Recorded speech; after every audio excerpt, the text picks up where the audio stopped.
because You I wanted can't. to see the biggest. What's a bigger meltdown in your opinion? 3-0 is anytime you go up 3-0 and lose. I mean, if we're like getting down to it, the ones that stick out the most are only because I am from Cleveland. So you had the two Browns collapses against the Broncos in the 80s in the AFC Championship game. Sorry, man. You knew that. You knew I had to. Yep, Red Right 88 and the Drive. Those are two, Sorry, brother. those are two things that live forever in infamy in Cleveland. But then, we have the 2016 championship, where we're down 3-1 and pull that bitch out. Like no one gave a cat. That hurts. You know why that hurts me? I saw that happen. Where were we? Were we in Canada when that happened? I was somewhere on tour in 2016 when that happened, and I was so fucking hurt. Because I think I had Warrior shit on. I don't think we were in Ohio, but we definitely weren't in California. Well, And we were somewhere international. I can't remember. Newry brought up a good point. Barca losing 4-0 to Liverpool. Yeah, but like, and I'm not knocking, guys. I'm just getting into soccer, so I'm not like spun up on the lore of it. Yeah. I read a great book called The Firm, which was about the formation of the EPL, and I didn't realize how dirty fucking English soccer was until I read this book. And I'm just like, holy shit.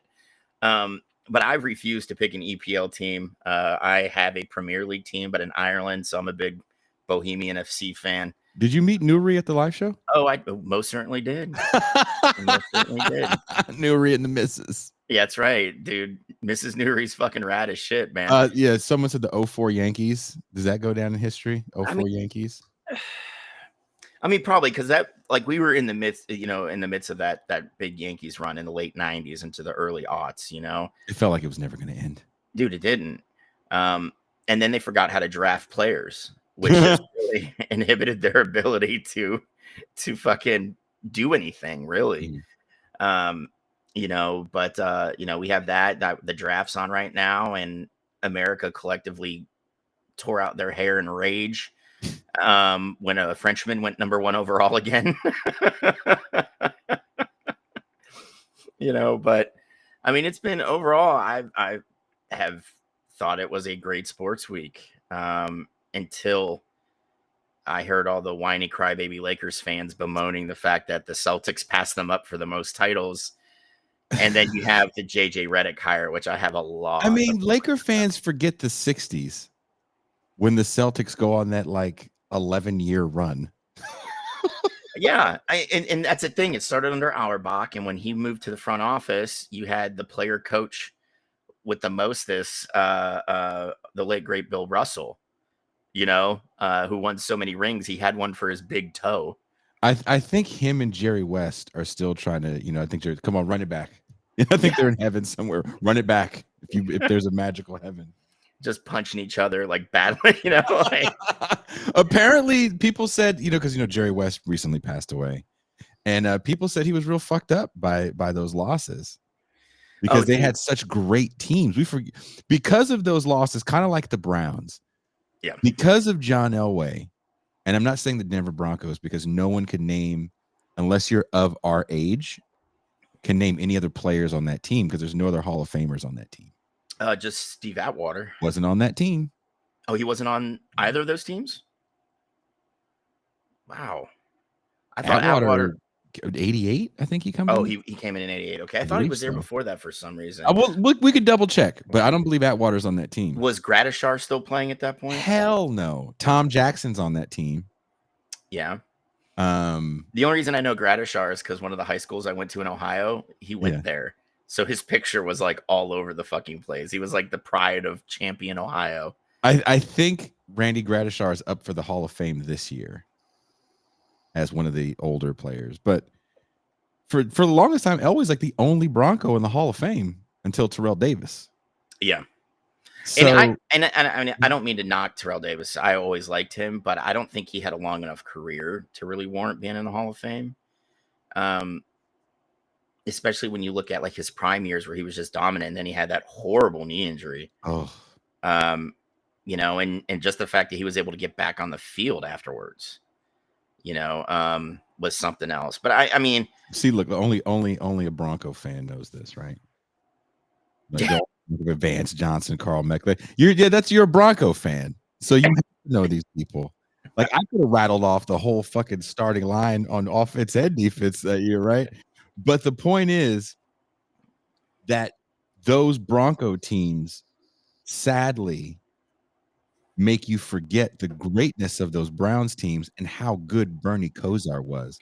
Here's a guy that comes out of the supplemental draft, back when people cared about the supplemental draft, because he only played 2 years of college. Yeah, and he was the reason he went supplemental is because it was kind of like the Eli Manning situation where Bernie came out and said, "I'm only playing in Cleveland. That's the only place I'll go." And so when it came time for the regular draft, he wasn't eligible for graduation yet. He was still one class short, like 4 semester hours. Virtuoso says Jerry West died to avoid watching the Celtics win another NBA title.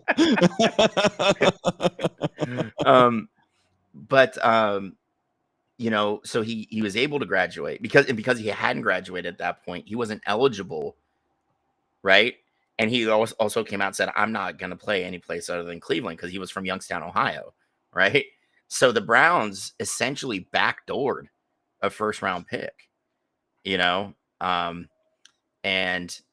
he ends up having some really good years in Cleveland. But you got to think the wide receivers he had were tailor-made, for cold weather football. Brian Brennan and Webster Slaughter. And he had 2 dominant running backs in Ernest Biner and Kevin. And they had a great defensive backfield. Oh, phenomenal!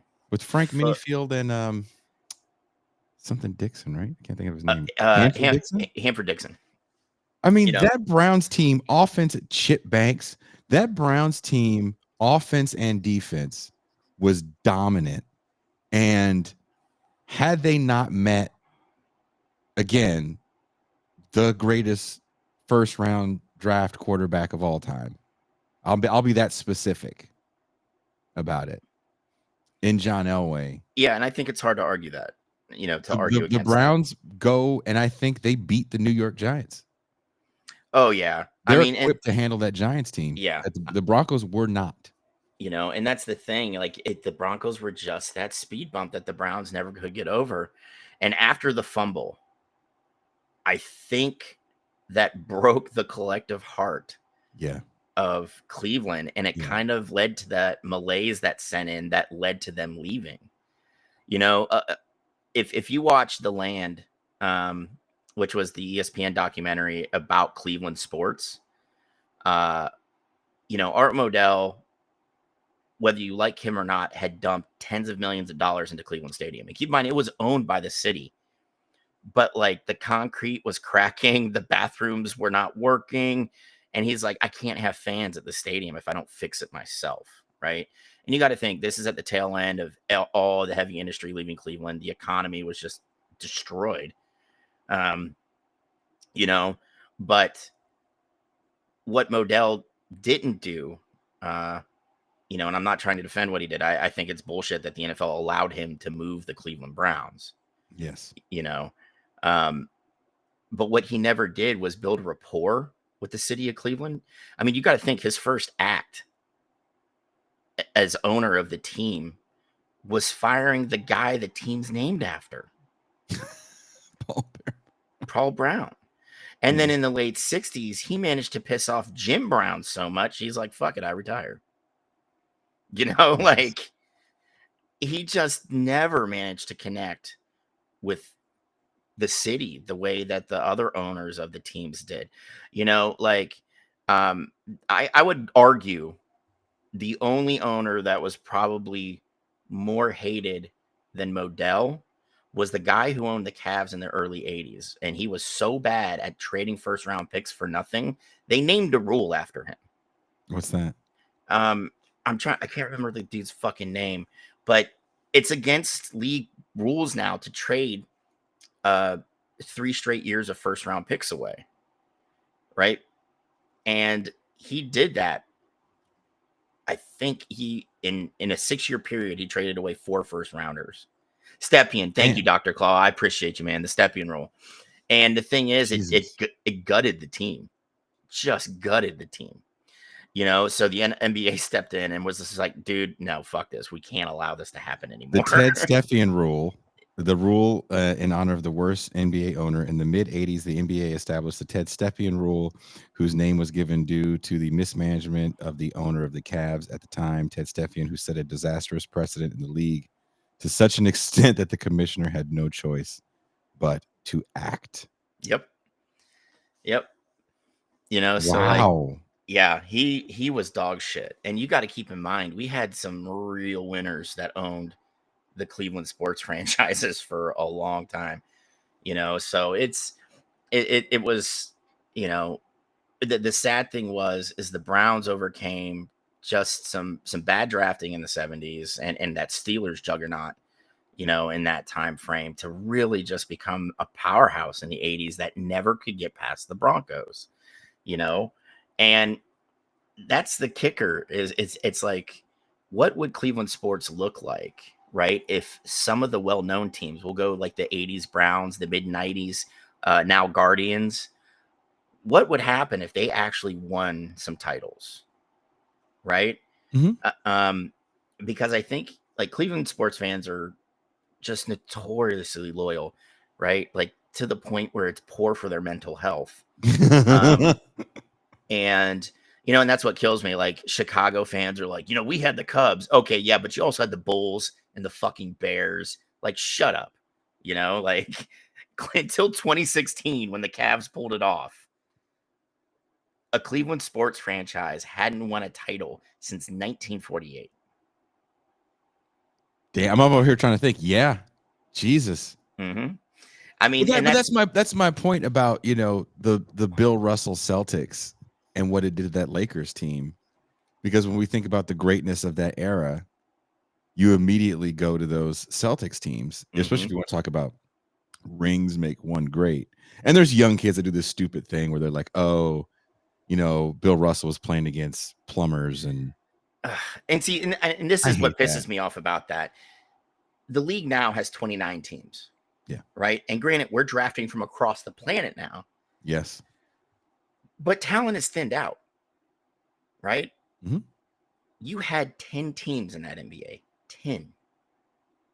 With a lot of consolidated talent on each team. Yeah, you're always going to have a bad one because there's always a bad owner that just doesn't hire the right people to draft, to scout and draft superstars, right? Like there's always going to be a Ted Stepien, right? And any league at any time, right?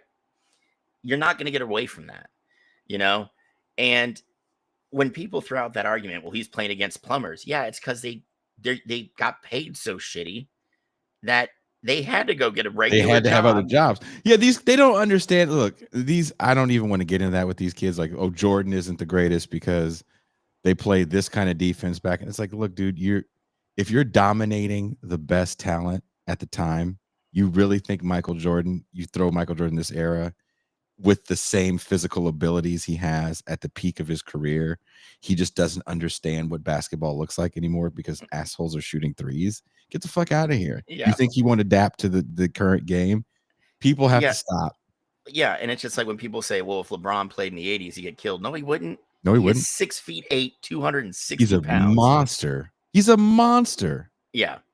Like, give me a break, dude. Jim Brown was a physical monster.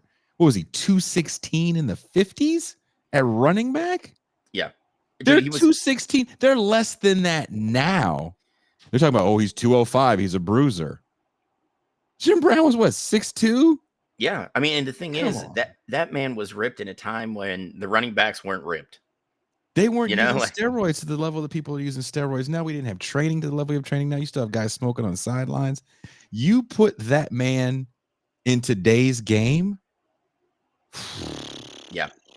20,000 rushing yards in 10 years. Yep. I mean, easily. Yeah. Easy. And he can catch. Oh, dude, can you imagine Earl Campbell in this game? Oh. Not playing on concrete? Yeah. Yeah. I mean, if I was Earl Campbell, I wouldn't be suing the NFL like he did in the 90s. Mm-hmm. I would be suing the city of Houston for having that shitty playing surface for as long as they did. What?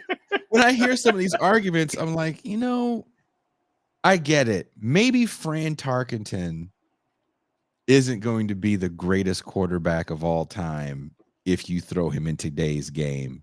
But I will say this about Fran Tarkenton. He always had a problem with height. He's like 5'8", 5'9". And he put up massive numbers in an era where people weren't putting up massive passing numbers. I think he has the ability. He also played in a time where you called some of your own plays. Yeah, and he also played in a time where, they would step on your head after they sacked you. You don't Yeah, have it to wasn't worry. even a stat. It was just punishment. It was just strategy, right?